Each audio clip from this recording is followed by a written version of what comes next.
Praise lord, హల్లెలూయా. దేవునికి స్తోత్రం. ప్రభు పరిశుద్ధ నామానికి మహిమ కలుగును గాక. క్రీస్తునందు ప్రియులారా, దేవుడు తన మహాకృపను బట్టి, తన విలువైన అపారమైనటువంటి ప్రేమను బట్టి మనందరికీ మరొక నూతన ఉదయకాలపు దినమును మనకు అనుగ్రహించాడు. అందరిని బట్టి కూడా ఆయన విలువైన నామమునకు ఘనత ప్రభావములు కలుగును గాక. క్రీస్తునందు ప్రియులు, దైవజనులు, స్నేహితులు, విశ్వాసులు, సహోదరులు ఈ కార్యక్రమాన్ని వీక్షిస్తున్న ఆత్మీయ జనాంగం అంతటికి మన రక్షకుడైన యేసయ్య నామంలో ఉదయకాలపు శుభములు మరియు వందనాలు తెలియజేస్తాను. మీరంతా బాగున్నారా? చాలా సంతోషం. రండి, ఈ దినము కూడా మిమ్మల్ని ప్రేమతో ఆహ్వానిస్తున్నాను. అనుదిన అభివృద్ధి ఉదయకాలపు ధ్యానాలు ఉన్నటువంటి ఈ ఆధ్యాత్మిక కార్యక్రమంలో అదొకటి పాలిభాగస్తులు కండి, వాక్యాన్ని ధ్యానించి దైవాశీర్వాదాలు పొందండి. బైబిల్స్ దగ్గరలో ఉన్నాయి కదా, చాలా సంతోషం. తెరచి చూడండి. లేని పక్షాన చదివే మాట జాగ్రత్తగా వినండి, గ్రహించి వాక్యదానంలో పాలిభాగస్తులు కండి. నేటి దిన ధ్యానవాక్యంగా యోహాను సువార్త 5వ అధ్యాయము 35వ వచనం నుండి ఒక మాట నేను చదువుతూ ఉన్నాను. అతడు మండుచు ప్రకాశించుచున్న దీపమై ఉండెను.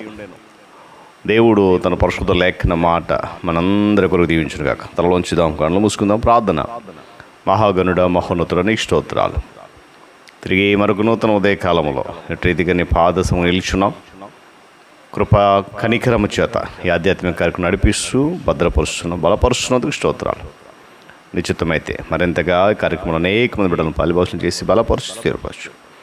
తద్వారా ఘనత మహిమ మీరు పొందుకోండి. క్రీస్తు నామం పేరట అడుగుతున్నాను తండ్రి, ఆమేన్. చాలా సంతోషం పిల్లలు. చదవనటువంటి మాట మనందరికీ సుపరిచితమైందే, ఎవ్వరికి కూడా తెలియదు అనడానికి లేదు. ఎందుకంటే యోహాను గురించి అనేక సందర్భాల్లో మాట్లాడుకున్నటువంటి పరిస్థితి ఉంది. ఎందుకంటే యేసుక్రీస్తు ప్రభు వారికి ముందుగా మార్గాన్ని సరళం చేయండి అని చెప్పి అరణ్యంలో ఒకరి కేక, ఒక శబ్దం అనేటువంటి ఒక మాట యోహాను గురించి చెప్పబడింది. చూడండి, దేవుని కొరకు ప్రకాశించడానికి, దేవుని కొరకు వెలుగివ్వడానికి తనను తాను దహించుకున్నటువంటి బాప్తిస్మం ఇచ్చి యోహాను వల్లే మండిపోవడానికి, మండుతూ ఉండడానికి మనం పిలువబడ్డాం. ఆ సత్యాన్ని ఎప్పుడు కూడా మర్చిపోతాం.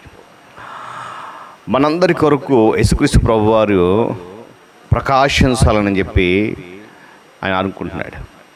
అలాగే మనందరికి వెలిగివ్వడానికి ఆయన ప్రకాశించాడు, దహించివేయబడ్డాడు. మనం ఆయన కొరకు ప్రకాశించినట్లు చాలామంది కోరుకుంటాం, కానీ ఆయన కొరకు దహించివేయబడడానికి ఎప్పుడు కూడా సిద్ధంగా ఉండం.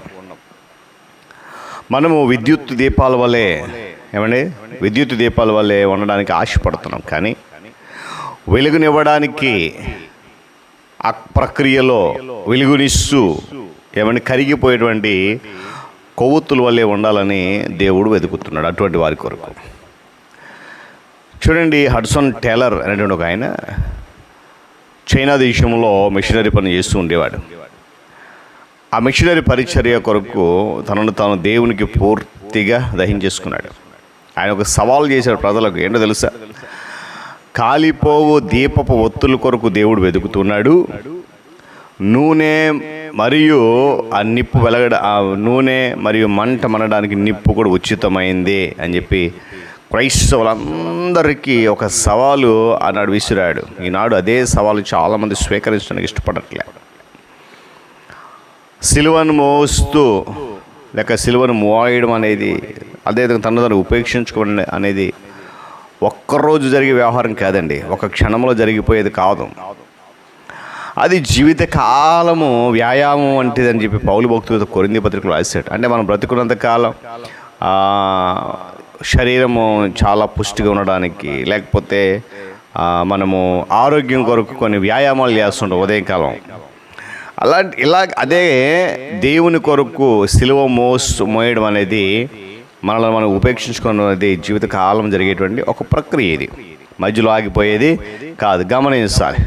అందుకే పిల్లరా, పౌలు భక్తుడు చక్కటి సాక్ష్యాన్ని మనం చదివితే 2వ కొరింథీ పత్రిక 6వ అధ్యాయం 9-10 మీరు చదవండి. తర్వాత నేను కాదు క్రీస్తే అని చెప్పి తన జీవితాన్ని ఏ విధంగా ఉపేక్షించుకున్నాడో చాలా సంక్షిప్తంగా అక్కడ మాటలు తెలియజేశాడు. వీళ్ళు గమనించండి, దేవునితో మనం కలిసి ఉండడానికి, మనల్ని మనం ఉపేక్షించుకునేటువంటి కార్యము క్రైస్తవ జీవితంలో, విశ్వాస జీవితంలో మనకు ముందుకు తీసుకుపోతుంది. తను తగ్గించుకునేవాడు దేవుని యందు పైకి వెళ్ళిపోతాడు. నేను తగ్గితే తప్ప నాలోనూ ఉన్నటువంటి క్రీస్తు హెచ్చింపబడడు అనేటువంటి గ్రహింపు ప్రతి విశ్వాసికి రావాలి. అలా ఆయన పైకి వెళ్ళాలి, హెచ్చించబడాలి, నేను దహించబడాలి ఆయన కొరకైనటువంటి ఆ గ్రహింపు చాలామందికి లేకే ఈరోజు క్రీస్తు కొరకు ఏదో అలా వెళ్ళి ప్రకాశించాలని కోరుకుంటున్నాం, కానీ ఆయన కొరకు దహించు వేయబడడానికి సిద్ధంగా ఉండట్లేదు. నిజంగా ఈ లోకంలో మనము యేసుక్రీస్తు ప్రభు వారిని వెంబడించిన వారం అయితే ఏమండి, చివరికి సంభవించేటువంటి హతసాక్షుల బాటలో తిరస్కారాన్ని అక్షరాలు ఎదుర్కోవడానికి మనము సంసిద్ధులమై ఉండాలి. ఎంతమంది ఉంటాం? హల్లెలూయా చెప్పండి గట్టిగా, హల్లెలూయా. మనము యేసుక్రీస్తు ప్రభువునందు విశ్వాసముంచిన క్షణము నుండి ప్రతి విశ్వాసి కూడా రాజ్యము నిమిత్తము తమ జీవితాలు ప్రాణార్పణము చేయబడినని చెప్పి ఎంచుకోవాలి ప్రతి ఒక్కరు కూడా. యేసుక్రీస్తు ప్రభువారు యెరూషలేము వెలుపట సిలువ వేయబడ్డాడు. ఆ విషయం మనందరికీ కూడా తెలిసిన విషయమే. కాబట్టి మనము కూడా ఆయన యొక్క నిందను భరిస్తూ శిబిరము వెలుపలకి ఆయన యొద్దకు వెళ్ళిపోవడానికి పిలువబడ్డాం. ఈ లోకంలో శాశ్వతంగా ఉండిపోవడానికి కాదు. సాక్షి జీవితం కొనసాగించగోరే వారు ఎవరైతే ఉన్నారో వారు అంతరంగ జీవితంలో మరియు బాహ్య శక్తులకు విరుద్ధంగా పని చేయాల్సినటువంటి అవసరం ఉంది. వాటిలో నుండి త్యాగము అనే పదము తీసివేయబడినట్లయితే సంఘ చరిత్ర అంతెందుకు మరి ప్రపంచ చరిత్ర సహితము కేవలము తెల్ల కాగితాలే ఉండేవి. గమనించాలి ఉదయకాల ప్రియులరా, కొన్ని విషయాలు మనం చాలా జాగ్రత్తగా గమనించాలి. ప్రభు విషయంలో త్యాగపూరితమైనటువంటి సిద్ధాంతం అనేది ప్రభు నేర్పించాడు. ఎలా త్యాగం చేయాలి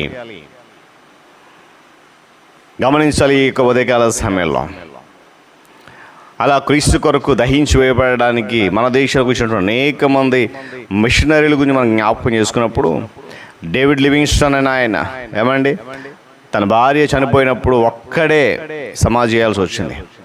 ఒక మిషనరీగా బైబిల్ అనువాదకుడిగా మన దేశానికి వచ్చినటువంటి భారతదేశానికి వచ్చి బెంగాలీ ప్రాంతంలో ఉన్నటువంటి విలియం కేరీ ఆయన కూడా తన సత్యమణి తన భార్య చనిపోయినప్పుడు అంత్యక్రియలు ఒక్కడే చేసుకున్నాడు.